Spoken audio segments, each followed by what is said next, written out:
ये किताब जो मैंने लिखी है यूएस रेंजर्स रेस्क्यू ऑपरेशन, ये सोमालिया में एक पीस कीपिंग ऑपरेशन था जिसमें पाकिस्तानी मिलिट्री ने यूएस मिलिट्री के जवानों को रेस्क्यू ऑपरेशन में जाकर बचाया। I spoken to about 40 veterans of this operation, चाहे वो सिपाही हो up to the level of brigade commander. किसी ने भी ये नहीं कहा कि हम यूएस की फोर्सेस को निकालने में हमें कोई प्रॉब्लम थी। हमने कंप्लाई किया और हम खुशी खुशी गए, हमें किसी ने फोर्स नहीं किया।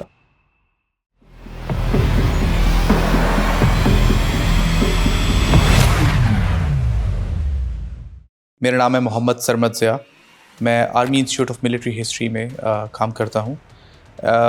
इस इदारे का मकसद आर्मी की हिस्ट्री को, मिलिट्री हिस्ट्री को रिकॉर्ड करना और प्रिजर्व करना है। ये किताब जो मैंने लिखी है यूएस रेंजर्स रेस्क्यू ऑपरेशन, ये सोमालिया में एक पीस कीपिंग ऑपरेशन था जिसमें पाकिस्तानी मिलिट्री ने यूएस मिलिट्री के जवानों को एक रेस्क्यू ऑपरेशन में जाकर बचाया। बहुत सालों से एक आइडिया था कि पाकिस्तान का जो एक अहम किरदार था इस रेस्क्यू ऑपरेशन में, उसको नज़रअंदाज किया गया है। And it was felt at our institute that this record needs to be set straight. Pakistan की जो कुर्बानियाँ थीं और जिस तरीके से हमने अपनी काविशों से और कोशिशों से अमेरिकी जवानों की जानों को बचाया, अपनी जानों पर खेल के, ये एक ऐसी कहानी है और एक ऐसा सच है जिसका बाहर आना बहुत ज़रूरी है।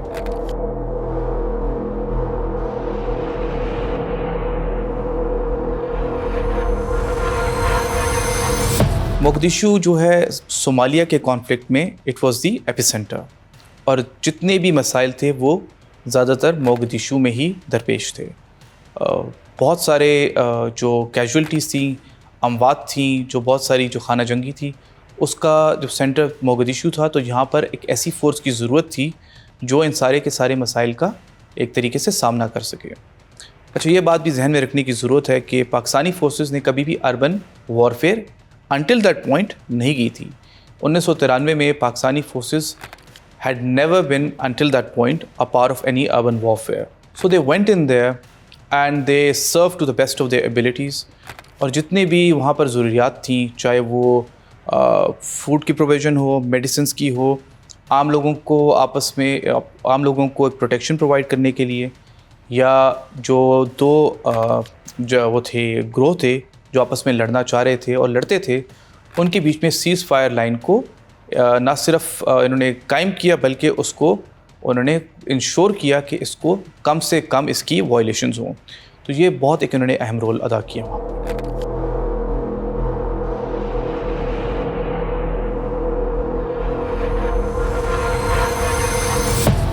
यूएस ने 3 अक्टूबर को एक ऑपरेशन तैयार किया कि फरादीद के दो मेजर उसके जो वो थे कॉमरेड्स थे, या उसको हम कह सकते हैं उसके साथी थे, उनको पकड़ने के लिए एक ऑपरेशन तैयार किया कि उनके थ्रू फिर रसाई मिलेगी फरा अदीद तक। यूएस की एक स्पेशल टास्क फोर्स थी जो कि outside the purview of UNOSOM operate कर रही थी। ये इसको जो लीड करते थे वो थे मेजर जनरल गैरिसन। अच्छा, जनरल गैरिसन जो हैं वो अपनी उसमें फोर्सेस को देख रहे थे। एक जॉइंट ऑपरेशन उन्होंने बनाया हुआ था जिसमें मल्टीपल प्लेन्स इन्वॉल्व थे, जो कि सैटेलाइट इमेजरी इन्वॉल्व थी, ग्राउंड इंटेलिजेंस इन्वॉल्व थी, और हर तरीके से वो उनको इन्फॉर्मेशन रिले हो रही थी। उनको पता लग रहा था कि ये कैसे इस ऑपरेशन को के लिए हम जाएंगे, कितने मिनट्स में पहुंचेंगे, किसकी क्या ड्यूटी है। Everything was planned. 6 black hawks, 2 उसमें थी वो हेलीकॉप्टर से, इनको कहते थे लिटिल बर्ड्स, और कुछ 5 टन ट्रक्स जो कि ग्राउंड से पहुंचे, और ये बाकी फोर्सेस जो हैं ये आसमान में से होती हुई ओलंपिक होटल के पास से बिल्डिंग थी वहाँ तक पहुँचे। इस सारे मामले में कन्फ्यूजन पैदा होती है। कुछ हेलीकॉप्टर से जो रेंजर्स नीचे उतरे वो बिल्डिंग से काफ़ी दूर उतरे, और वो टारगेट एरिया तक पहुँचते पहुँचते उन्होंने देखा कि आसपास एक तरह का रश मचना शुरू हो गया। जो ब्लैक हॉक है, सुपर 61 उसका एक कोड नेम था, कॉल साइन जिसको हम कहते हैं। सुपर 61 वाज फ्लाइंग लो, और उसने देखा कि इस तरह नीचे रश मच रहा है। तो in aid of the ground forces उसने भी कुछ फायरिंग शुरू की।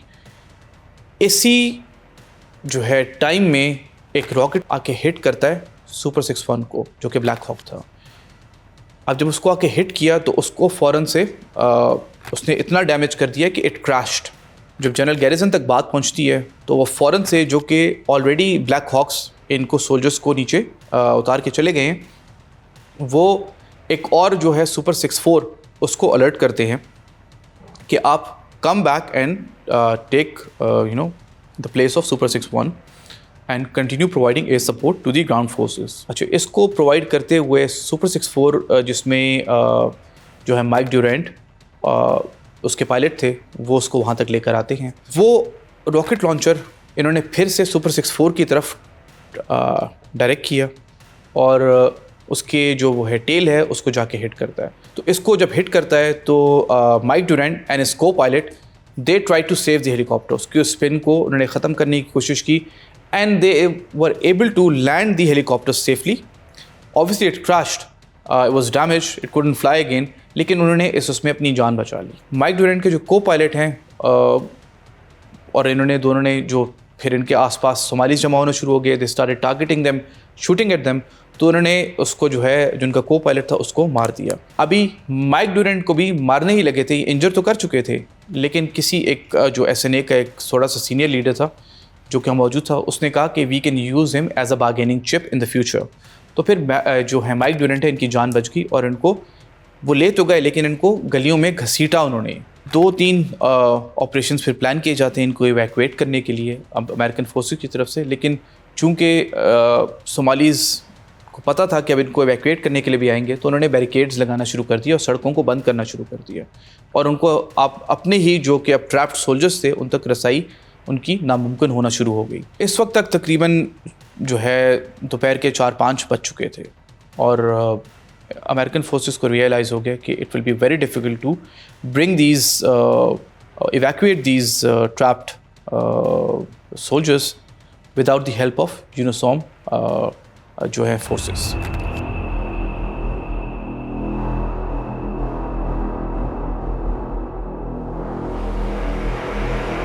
On the 3rd of October Pakistan के जो ब्रिगेड कमांडर थे,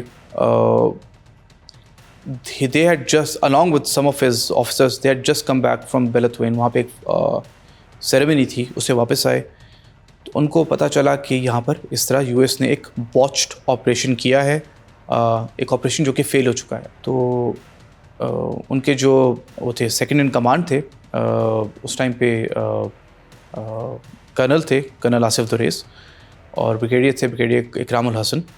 तो उन्होंने उनको फ़ोन करके बताया, फिर बाद में उनको जनरल मॉन्टगोमरी ने बताया कि इस तरीके से एक ऑपरेशन किया है। और general Montgomery basically deputy commander थे ऑफ UN यूनिसॉम। जो ही पाकिस्तानी फोर्सेस को पता चला, एक जहन में खलश तो थी कि हमें बताना चाहिए था, लेकिन Pakistan did not, there was no reluctance on any Pakistani officer or soldier's part. I've spoken to about 40 veterans of this operation, चाहे वो सिपाही हो up to the level of brigade commander। किसी ने भी ये नहीं कहा कि हम US की फोर्सेस को निकालने में हमें कोई प्रॉब्लम थी या हम रजामंद नहीं थे। सब ने कहा हमारी ड्यूटी थी as a part of international forces, UN forces, हमने कंप्लाई किया और हम खुशी खुशी गए, हमें किसी ने फोर्स नहीं किया। इंडियन भी थी, they were Italians as well, they were multiple other nations, because this was a United Nations peace keeping operation. और Americans reached out to Pakistanis and all of them, इसमें सिर्फ पाकिस्तानी और मलेशियंस थे, वो राज़ी हुए इस ऑपरेशन के लिए। हालांकि यहाँ पर और भी ममालिक जो हैं वो मौजूद थे, इटालियंस के पास भी टैंक्स मौजूद थे, लेकिन पाकिस्तान ने एक सेकंड के लिए भी नहीं सोचा कि हम इस मिशन का, इस ऑपरेशन का पार्ट क्यों बने, बल्कि उन्होंने सोचा कि हमें जल्द अज जल्द कोशिश करनी है कि अमेरिकन को वहाँ से निकाला जाए। राइट अवे 15 FF के चीगा प्लेटून जो थी, उसके मुस्तफ़ीज़ बाबर, उस टाइम पे एक वो थे लेफ्टिनेंट थे, he along with another APC commander जो उस टाइम पे लांस नाइक था, जलील खान, ये दोनों बैठ के अपनी APC में, ना जो पाकिस्तानी सोल्जर्स हैं इन्होंने खाना खाया, ना इन्होंने पानी का सोचा, they made sure they were ready with in minutes. तो वो ऑपरेशन के लिए निकलते हैं, एयरपोर्ट से सीपोर्ट की तरफ जाते हैं, मेजर उमर दुरानी अपने टैंक्स को रेडी करते हैं। ये ऑलरेडी मौजूद थे सी पोर्ट पे, क्योंकि कुछ और भी जो वो थे टैंक्स थे वो पाकिस्तान से भी उन्होंने आना था उसी दिन या उससे अगले दिन, तो ये ऑलरेडी वहाँ मौजूद भी थे। तकरीबन 6 और 6:15 बजे के करीब पाकिस्तानी फोर्सेस सी पोर्ट पे पहुँच चुकी थी।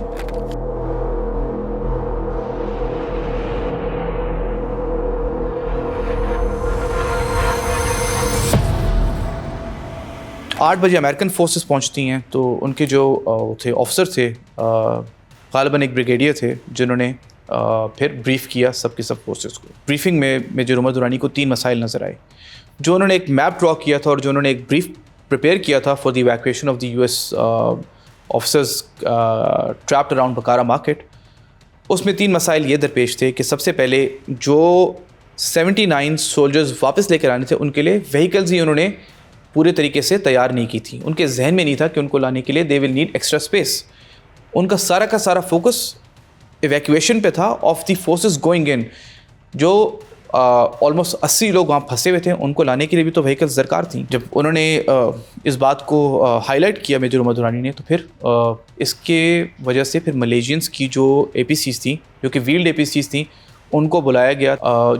जो मलेशियंस थे उनके जो ड्राइवर्स थे और APC कमांडर के अलावा उनके अपने वो सोल्जर्स भी लेकर आए हुए थे, लेकिन उनको रिक्वेस्ट की गई कि चूँकि हमने इनको लेकर आना होगा अपने ट्रैप्ड सोल्जर्स को वापस, तो आप लोग काइंडली अपनी APCs को हमारे लिए खाली कर दें।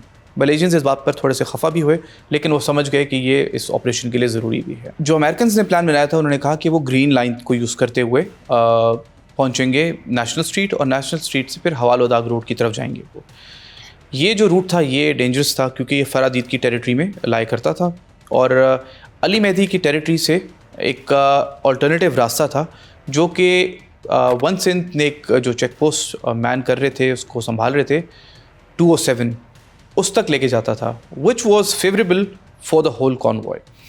तो ये उन्होंने कहा कि ये एक बेहतर रास्ता होगा, अगर हम मुतबादल रास्ते को इख्तियार करते हैं तो हमें इसका फ़ायदा हो सकता है। तो अली मेहदी की टेरिटरी से गुज़र के इन्होंने पहुंचना था 207, जो कि पाकिस्तानी चेक पोस्ट थी। तीसरा मेजर दुरानी ने उनको मशवरा दिया कि आप ये जहन में रखें कि वापस आने में हमें नुकसान है अगर हम इसी रूट पे वापस आते हैं। बेहतर ये होगा कि हम इस रूट पे आने के बजाय हम पाकिस्तानी सॉकर स्टेडियम जो है उसकी तरफ फिर चलें, एक अल्टरनेटिव रूट फर्दर लें, जो हमें आसानी होगी इस लिहाज से कि Somalis wouldn't know the SNA wouldn't know कि हम किस तरफ जा रहे हैं। और चूँकि वहाँ पर डिफरेंट पाकिस्तानी यूनिट्स की बेस भी मौजूद है, तो ये एक हमारे लिए फ़ायदेमंद चीज़ हो। ये मशवरा भी उनको पसंद आया। तो ये बौखलाहट का भी शिकार थे, कन्फ्यूजन भी थी इनको, और जो मिशन की डिटेल्स थी उनको भी सही तरीके से समझ नहीं पा रहे थे। और पाकिस्तानी सोल्जर्स का जो कंपोजर था और उनकी हाजिर दिमागी, हम इन कुछ जो ये उन्होंने सलाह मशवरे दिए, जो बातें की, इनसे हम जान सकते हैं कि वो कितने ज़्यादा एक्टिव थे and how responsible they were and how eager they were to help the American forces. जो अमेरिकन जो ऑफिशियल नैरेटिव है, जो उन्होंने लेटर्स भेजे, they show and categorically state करते हैं कि many American lives would have not been saved had it not been for Pakistani soldiers. तो पाकिस्तान ने तो हर तरीके से कोशिश की, भरपूर कोशिश की अमेरिकन को निकालने की, और जो उनकी मिलिट्री है वो अंडरस्टैंड करती है कि ये कोई आसान और ऐसा ऑपरेशन नहीं था कि जो कि पाकिस्तानियों की मदद के बगैर और इनके एक स्पेशल रोल की बगैर वो कर सकते। वो ऑलरेडी 2-3 मरतबा ट्राई कर चुके थे। जो US मीडिया है उसमें एक आर्टिकल आया कि Pakistani is a gun shy. I spoken to captain Saad Farooq, जिसके बारे में उन्होंने कहा कि अमेरिकन जो लियाज़न ऑफिसर था, जो कि इसलिए उनके टैंक में बिठाया गया था ताकि कोऑर्डिनेशन कर सके, और पाकिस्तानी जो कि 6 बजे के पहुंचे हुए थे और अमेरिकन जो कि 8 बजे के आए हुए हैं, कैसे सोच सकते हैं कि Pakistani is a gun shy? Pakistanis were ready to move, it was the Americans who came 2 hours later. फिर imagine an American soldier putting a gun to a Pakistani captain's head, और उसके आसपास 3-4 और भी पाकिस्तानी बैठे हुए हैं। हाउ इज़ इट कि वो पाकिस्तान के टैंक में बैठ के पाकिस्तान के एक कैप्टन के सर पर बंदूक रखता है, and no one is going to say anything to him, rather Pakistanis will get scared and move. ये रिलक्टेंट पार्टी नहीं थी, ये विलिंग पार्टी थी, and they were absolutely happy to help and they did as well. They went beyond the call of duty as I mentioned before as well. फिर बाद में बातें आई कि मोगदिशु माइल हुआ.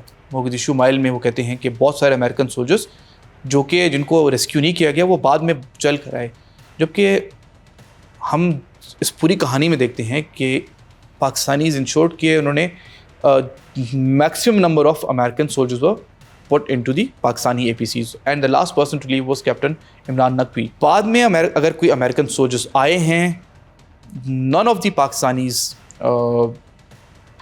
नो अबाउट दिस, क्योंकि अगर वो आए हैं तो पाकिस्तान के सॉकर स्टेडियम आए हैं, और अगर वहाँ पहुँचे हैं तो किसी भी पाकिस्तानी ने किसी भी अमेरिकन ट्रुप को 10-12 जो है ना सोल्जर्स को वहाँ भागते हुए नहीं आते हुए देखा. हाँ, अगर वो ये कहते हैं कि वो हवालवदा रोड तक भाग कर आए हैं APCs में बैठने के लिए, तो they had to come out to the main roads from where they were to be taken to the soccer stadium.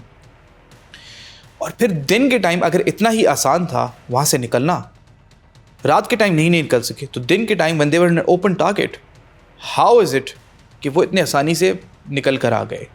तो this is something that is debatable. Pakistan ने अपनी पूरी कोशिश की, जितने अमेरिकन सोल्जर्स को बचा सकते थे बचाया.